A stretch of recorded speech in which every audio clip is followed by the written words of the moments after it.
우리는 생물 종조로 종종종. 종 속과목강문계 종속 과목강문계 종속과. 오, 보라님, 생물분류 체계를 알고 계시네요. 네, 생물은 종류가 아주 많은데 예를 들면 호랑이는 표범속, 고양이과, 식용목, 포유강, 척삭동물문, 동물계에 속합니다. 그럼 생물을 인식하고 구분하는 가장 기본 단위인 종에 대해 알아볼까요? 함께 맞춰보세요. 전 세계 호랑이는 몇 종일까요? 시베리아, 인도, 수마트라, 세종 아닌가요? 호랑이는 고양이과에 속하는 포유류 중 가장 큰 동물인데요. 현재까지 발견된 호랑이는 모두 판테라 티그리스라는 학명을 가진 하나의 종이에요. 그럼 인도 호랑이와 시베리아 호랑이는 어떻게 구분할까요? 인도 호랑이와 시베리아 호랑이를 나눌 때는 종의 하위 개념인 아종을 사용합니다. 아종은 같은 종에서 지리적 격리로 형태의 차이를 보이는데 나중에 별개의 종으로 분화될 가능성이 있습니다. 그래서 호랑이는 서식지와 생김새에 따라 9개의 아종으로 구분할 수 있어요. 두 번째 문제입니다. 돼지와 멧돼지는 같은 종일까요? 다른 종일까요? 당연히 다른 종이겠죠. 돼지와 멧돼지는 같은 종입니다. 돼지는 멧돼지를 길들여서 가축화한 것으로 학명은 서스코로파 도메스티쿠스로 여기서 도메스티쿠스는 가축화되었다는 뜻이에요. 즉, 돼지는 멧돼지의 아종인 것이죠. 마찬가지로 개와 회색 늑대는 같은 종이고 개는 회색 늑대의 아종입니다. 종의 하위 개념으로는 아종 외에도 변종, 품종이 있어요. 변종은 같은 종에서 변이로 인해 성질과 형태가 달라진 경우를 말하는데 그럼 품종은 무엇일까요? 개를 예로 들면 진돗개, 삽살개, 말티즈, 푸들, 비글 이렇게 개를 품종으로 나눌 수 있어요. 품종은 같은 종에서 특정 형질을 얻으려고 인위적 선발과 교배로 만들어진 종입니다. 특히 사육동물과 재배식물에서 나타납니다. 그럼 이번엔 잡종을 알아볼까요? 잡종은 사자와 호랑이 사이에서 태어난 라이거, 말과 당나귀 사이에서 태어난 노새처럼 서로 다른 종의 교배로 태어난 생물입니다. 잡종은 번식을 할 수 없어요. 아종, 변종, 품종, 잡종, 종조로 종종종. 이제 헷갈리지 않겠죠? 우리나라 멸종위기 야생생물 2급종 중에 금개구리라는 개구리가 있습니다. 생긴 모양은 참개구리와 매우 유사하게 생겼어요. 금개구리라는 이름은 우리나라 사람들이 부르는 이름이고요. 미국에서는 골드 스파티드 폰드 프로그라고 불러요. 이것을 보통명 또는 국명이라고 하는데 국가마다 언어가 다르고 글자가 다르기 때문에 보통명을 얘기하면 외국인은 대부분 못 알아들어요. 그래서 진화학의 아버지라고 불리는 린네가 제안한 학명을 사용하기로 전 세계의 모든 학자들이 합의했어요. 학명은 2개의 단어로 사용하는 이명법과 3개의 단어를 사용하는 삼명법이 있어요. 일반적으로 많이 사용하는 이명법은 속명, 종명으로 구성되어 있으며 기존에 합의했던 대로 전 세계의 모든 학자들이 공통적으로 사용하고 있어요. 현재 학명으로 불리기 전 금개구리의 원래 학명은 라나 블란차이 조세니카였습니다. 그런데 뭔가 좀 이상하지 않나요? 3개의 단어로 이루어져 있죠? 맨 마지막에 조세니카는 한국의 옛 이름인 조선을 라틴어식으로 만든 이름이에요. 즉, 한국에만 사는 라나 플란차이라는 뜻이죠. 이렇게 대부분은 이명법을 사용하지만 아종을 나타낼 때는 삼명법을 써야 한답니다. 즉, 삼명법은 속명, 종명, 아종명으로 구성되어 있으며 이것이 전 세계에 있는 생물학자들 간의 약속이랍니다.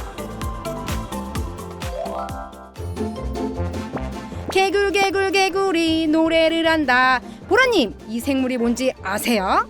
청개구리야? 모두 같은 청개구리라 생각하면 안 됩니다. 처음엔 주변에서 흔히 보던 자생종 청개구리 한 종으로 알고 있었어요. 그런데 1980년 수원 청개구리, 2020년 노랑배 청개구리가 신종으로 발굴되었어요. 세 종은 비슷해 보이지만 서로 다른 종이랍니다. 그러나 최근 우리나라 고유종인 수원 청개구리와 노랑배 청개구리는 서식지 파괴로 개체수가 줄어 보호가 필요한 상황입니다. 그렇다면 우리나라에는 약 몇 종의 생물이 살고 있을까요? 우리나라에는 약 10만여 종의 생물이 살 것으로 추정하고 있어요. 국립생물자원관은 자생생물 조사 발굴 연구를 통해 우리나라에 서식하는 생물들을 열심히 밝혀내고 있어요. 은하수 갯민숭 달팽이, 참닭꽃 등등 매년 많은 신종 생물이 밝혀지고 있습니다. 특히 2020년에는 지금까지 동남아시아에서 분포하는 종과 같은 종으로 여겼던 우리나라 꼬마 잠자리가 유전자 분석을 통해 신종으로 확인되어 한국 꼬마 잠자리라는 새 이름을 얻게 되었습니다. 이렇게 우리나라에서 처음 발견된 종들의 코리아, 한국 같은 학명이나 국명을 붙여서 우리나라 생물임을 강조하고 있습니다. 또 동남아시아에 주로 서식하는 아열대성 조류 큰 부리 바람 까마귀가 우리나라에서는 처음으로 마라도에서 관찰되기도 했는데요. 큰 부리 바람 까마귀는 우리나라에서는 미기록종인데 길을 잃은 미조로 추정됩니다. 국립생물자원관에서는 큰 부리 바람 까마귀가 서식지를 북쪽으로 확장하는 과정인지 지속적으로 조사할 계획입니다. 이 외에도 한평매부리, 날개골무꽃, 흰목닥새 등 매년 많은 미기록종 생물이 발굴되고 있는데 미기록종 발굴은 생물종의 분포와 기후변화 등 환경변화를 이해하는 중요한 정보가 됩니다.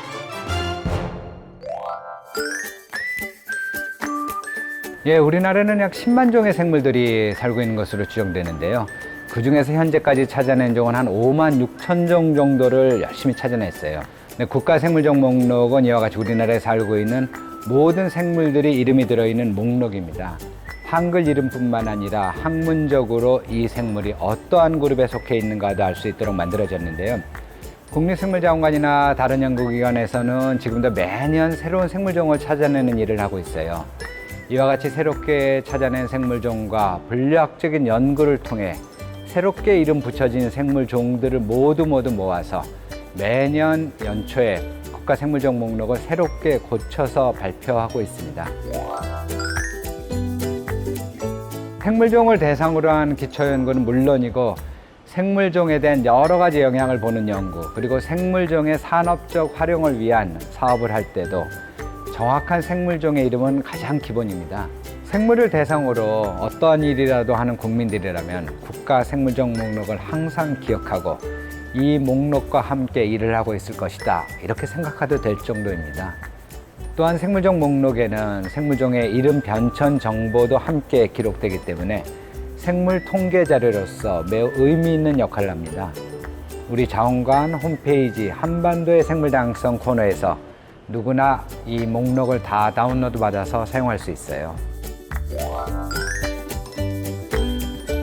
국립생물자원관에서는 매년 1,300여 종의 새로운 생물종을 찾아내는 연구를 해왔어요. 15년간에 걸쳐 2만 종이 넘는 생물종을 찾아내다 보니까 이제는 새로운 생물종을 찾아내는 일이 점점 어려워지고 있어요. 그래서 앞으로는 매년 새롭게 찾아내는 생물종 수는 줄여나가고 대신에 찾아내는 생물종들의 특성에 대해서 좀 더 깊게 연구할 계획이에요. 이렇게 해서 연구한 정보들은 생물종의 보존과 활용 두 가지 목적에 다 유용하게 쓰일 수 있을 것으로 생각합니다. 지금까지 종의 하위 개념과 종 발굴 사례를 통해 생물의 종에 대한 이야기를 했는데요. 어땠나요? 생물 다양성 조사와 발굴이 아주 중요하구나 라는 걸 깨달을 수 있었어요. 그럼 우리 주변 생물에 지속적인 관심을 가져볼까요? 우리나라 10만 종의 생물을 밝히는 그날까지!